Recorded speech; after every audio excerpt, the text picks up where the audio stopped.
Bagaimana hukumnya pajak dalam Islam? Apakah negara Saudi sekarang ikut menerapkan hukum pajak dikarenakan mengikuti negara barat? Jika tidak ada pajak dalam negeri Islam diperoleh dari mana dana dalam menjalankan roda pemerintahan? Teman-teman sekalian, masalah dalam Islam ini tidak boleh mengambil sesuatu dengan cara paksa. Nggak boleh, zalim namanya. Pajak ini kalau kita bicara apa adanya, realitanya, kalau kita tanya setiap warga misalnya, disuruh pilih bayar pajak atau tidak bayar pajak, kira-kira apa yang dipilih oleh warga? Nah ini banyak yang jawab nih. Hah? Tidak kan? Kalau disuruh pilih makan di restoran bayar 10% dengan tidak bayar, yang mana Anda pilih?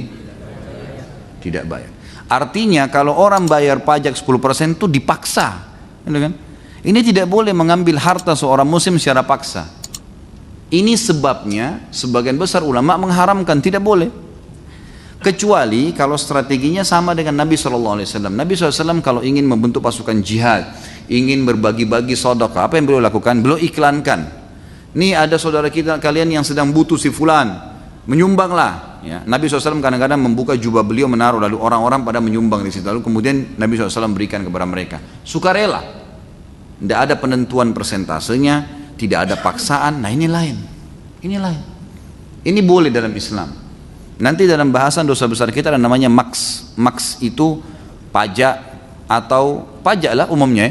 Apakah itu pajak diambil dari masyarakat secara paksa atau pajak diambil dari bea cukai barang-barang yang masuk. Di zaman Nabi SAW orang masuk keluar masuk Madinah, masuk di negara Islam tidak ada sama sekali bayar apa-apa. Ini orang pergi rekreasi sama keluarganya ke Eropa, belanja lebih dari $1.000 atau berapa dolar harus bayar. Apa urusannya? Orang beli barang dari keringatnya dia beli produk yang dia mau, kenapa Anda ambil? Apa urusannya gitu? Kan mestinya nggak boleh. Pasti kalau mau tahu itu paksa atau tidak, tanya dia mau bayar nggak? Kalau dia nggak mau bayar berarti itu jelas dipaksa berarti, gitu kan? Ini nggak boleh. Nah karena sudah menjadi sebuah kebiasaan, jadi orang akhirnya biarin aja sudah, karena terpaksa. Tapi kalau disuruh pilih orang tidak mau. Mestinya memang tidak boleh, gitu kan? Kalau apakah Saudi menggunakan pajak? Setahu saya tidak ada pajak di sana, setahu saya, gitu kan? Tidak pernah saya selama di sana tuh makan restoran 50 rial, 55 rial misalnya, tambah 10%, tidak pernah. 50 rial, 50 rial, notanya itu kita bayar. 10 rial, 10 rial. Belanja apapun, beli baju, beli apa semua, tidak ada pajak sama sekali, gitu kan? Tidak ada pajak sama sekali. Itu yang saya tahu, Allah alam. Kalau dari mana pemerintah hidup kan banyak, dari zakat. Zakat harta boleh dikelola oleh pemerintah. Di zaman Nabi SAW, zaman Khulafaur Rasyidin, zakat masyarakat distor kepada pemerintah.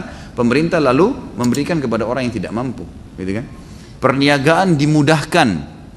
Tidak ada peraturan-peraturan ketat kecuali yang melanggar agama. Dimudahkan.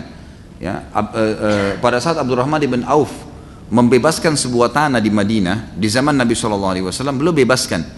Tanah itu padang pasir, gitu kan? Milik seseorang.